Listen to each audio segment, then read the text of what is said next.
tube dwellers, and welcome. I'm the Arcadean, and this is Mabinogi Duel. So today's video is going to be about how to make gold in-game. Once again, this is really for beginners. This isn't for veterans. If you've been playing for a couple of months or more, you're going to know all of this stuff already. This is just to help people get a foot in the door. So, there are three main ways of making gold in Mabinogi Duel. Number 1, roulette. Number 2, card exchanger. And number 3, player store. That's in increasing levels of difficulty. So, the first one, roulette. Basically, anytime you complete a fight, either in the daily mission, the random draft challenge, or any of the arenas, you will be given a roulette to spin. There are 10 slots, one of which has gems, 2 of which have coupons, discount coupons, and the rest of them are gold. Now, once you've landed on one of these, you'll get whatever you've landed on, and it will be replaced with something else. At the moment of filming, it's just gold. Now, I've seen anything from between 100 golds up to just under 2,000, but your mileage may vary. Sometimes you'll get nothing but hundreds, and sometimes you'll just hit the jackpot every single time. The roulette is probably the best way to just focus on getting gold at the very beginning, because you're doing it naturally anyway. Complete the scenarios, complete the daily, the draft, complete as many arenas as you possibly can. Once you've done the daily and draft challenges, the missions, you can replay any of those missions again just for the roulette. So if you find that you're a few thousand gold short, just dive right into the daily easy mission and just keep running the roulette. Easy peasy. Next, the card exchanger. This is a bit tricky for beginners, and it's not recommended that you dive right into this because it involves selling off your cards, of which A, you don't have that many, and B, you don't really know what's valuable right now. So, the card exchanger is found in the shop. You scroll all the way down, and there it is in the middle. I'm not going to open it up because it takes forever on my machine. But it's quite simple. Pop it open. And open up the filter menu, just as you would in your binder. Now, I'm a bit of a pack rat, so I like to keep at least 5 of everything. So I usually just set the filter to show me every card that I have 6 or more of. At that point, just start selling off your junk cards. Now, it's very important that you only sell off the junk cards, and that's where the experience comes in. You need to know what is a junk card before you start selling it off. You really don't want to accidentally sell off any of your high-end cards that you can actually make some money out of. However, if you can identify the junk cards, if you know for a fact that you have a junk card, Goblin Archer, for example, or Bandit, stuff that nobody's ever going to buy from the player's store, then it's a very good idea to sell it through the card exchanger, not only because you gain gold, but also because you can gain gifts. Now, gifts can be anything from gold to gems to coupons to booster packs, and they will appear randomly after you've sold a certain number of cards. The chance appears to be randomized, but the more you sell, the greater the chance you have of getting a gift. You can sell your cards individually, or you can sell them as a lot. It doesn't matter, so don't feel that you need to sell one. You can sell 10 and you'll still have the same chance of pulling a gift as if you'd sold each of those 10 individually. Those gifts can be, you can take one and then you can send them to your friends. Now, if you're a generous soul, you can just sort of spread your largesse around. Or you can actually go onto the subreddit or the shout box, links in the doobly-doo below, and you can gift trade. That means that if you have 10 gem gift, you can offer to trade it with somebody else who also has a 10 gem gift. And that way you're actually getting another 10 gems or another 5,000 golds or whatever. Very good way of maximizing your resources. Now, the last one is the player store, and this is a doozy. So the player store are basically this list here. You put a certain number of cards up in your player store, you put the player store up for public viewing, and then you try to make money off it. In order to create your player store, first of all, if you want to make it public, that is, everybody can view it, not just people on your friends list, you need to go down to get personal shop code. This will cost you 10 gems, and it makes your shop active for between 3 and 5 days. Now, there is a hidden value here. every time you do this, every time you get your personal shop code, you renew your shop, it costs you basically 1 renewal tick. You have 10 to begin with, and they replenish at a rate of 1 every 3 days. What this means is that if you put your shop up and then renew it every single day, you are going to run out of renewal tickets on your 10th day. You'll try to renew it on the 11th and it will tell you that you are incapable of doing so, at which point you'll have to wait 3 days for your next ticket to tick back in.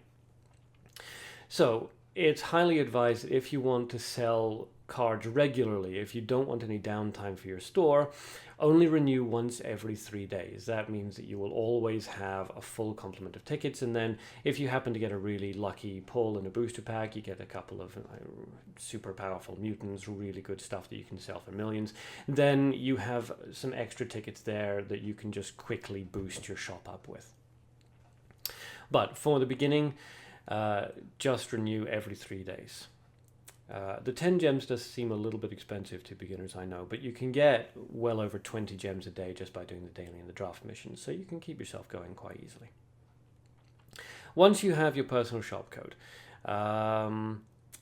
or I suppose before you get your personal shop code, really, you should stock your shop. This means that you need to put the cards into it so that when people visit your shop, there are actually cards to buy. In order to do this, you go into your binder, My Card. Wait for that to load up. There we go.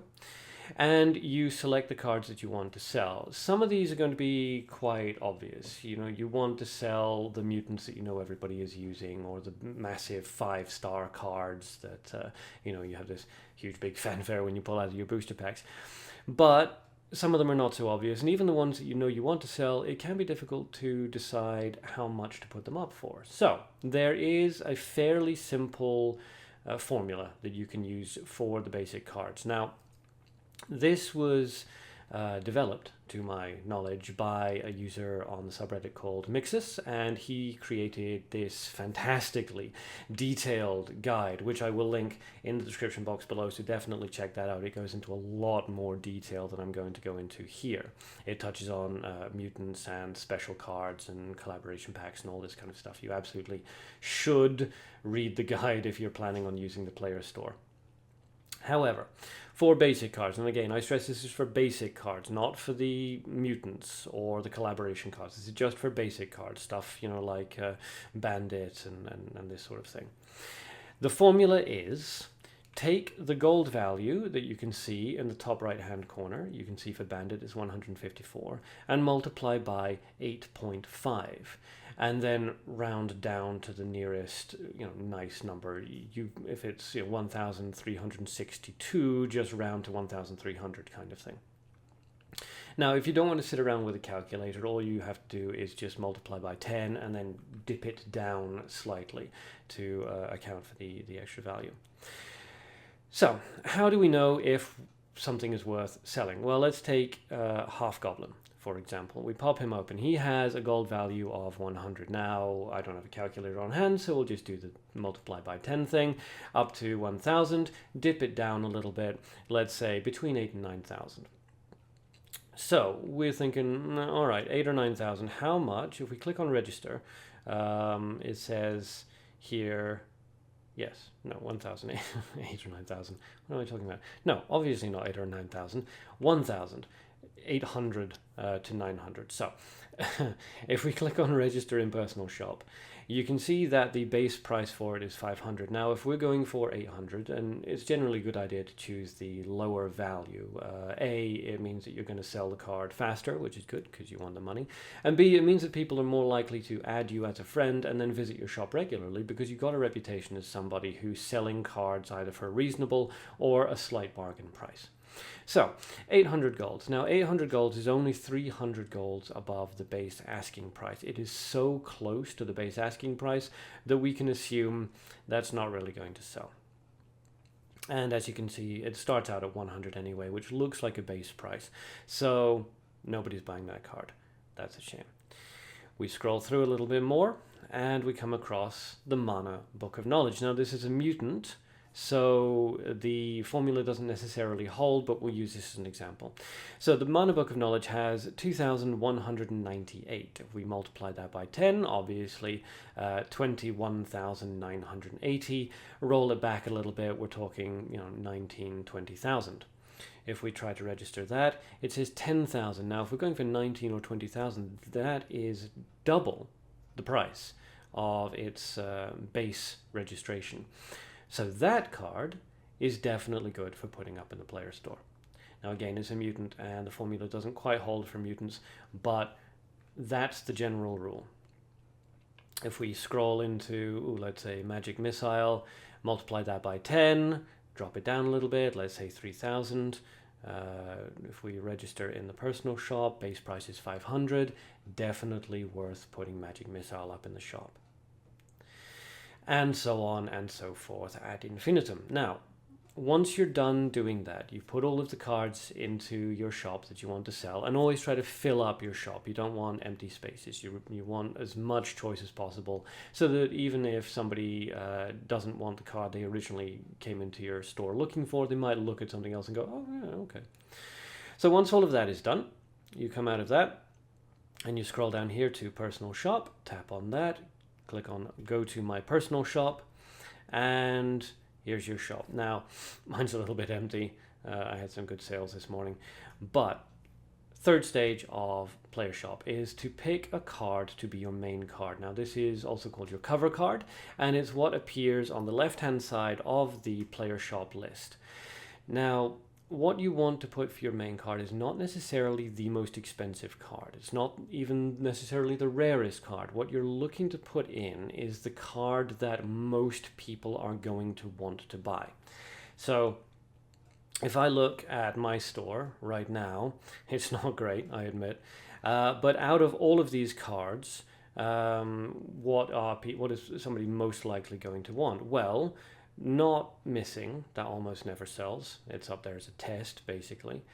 And not Steel Dragon Le Parc, even though it is 4 stars. In actual fact, what I would probably say in this instance is Cocoon of Evolution.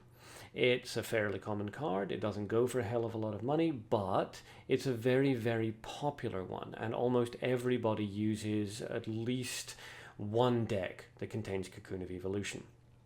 So other newbies coming up, they'll look through the arenas, they'll see what other people are running, and one of the main cards that they'll see is Cocoon of Evolution, and they'll think, hey, I want to have that.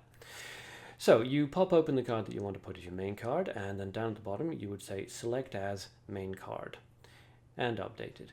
Now what that means is that anybody who sees my store in the player store list will see Cocoon of Evolution as my main card. That will pull more people in. Once they're in, maybe they'll look around and say, oh, Rona's good, Armor of Blood is good, Clawbreaker's good, Phantom of the Dragon is good, and maybe they'll pick those up as well. Even if they don't, and even if they don't buy your Cocoon of Evolution, there is a chance that they will add you as a friend. Always accept this, because it means that they are interested in your shop and they want to keep checking back. And even if you allow your shop to lapse, even if you don't renew it, your friends can still access your shop through the friends list. If you tap up here, select the friend that you want, in this case Prince Eva, and then just click on Visit Personal Shop. So have as many friends as possible. It helps out with gifts, and it also helps out with the player store. So that's the basics, generally. Roulette, if you need just a little bit of gold fast, roulette's definitely the way to go, and it's an excellent side reward for doing all the daily and draft missions. Card exchanger, sell off your junk cards, but make sure they are in fact junk cards. Cards like the ones that we saw in the binder, which are going for 100 gold as their base price. Junk cards, you can get rid of those. Always try to keep at least 3. I'm a pack rat, so I keep at least 5 of everything, but it's completely up to you.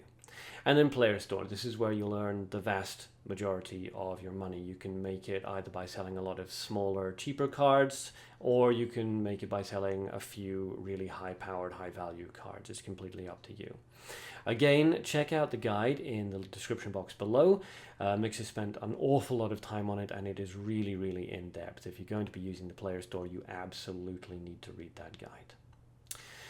I think that's everything. A nice short video. So if you enjoyed this and it was at all helpful, please leave a like below. I appreciate it. It only takes a second. Until next time, have fun and good luck.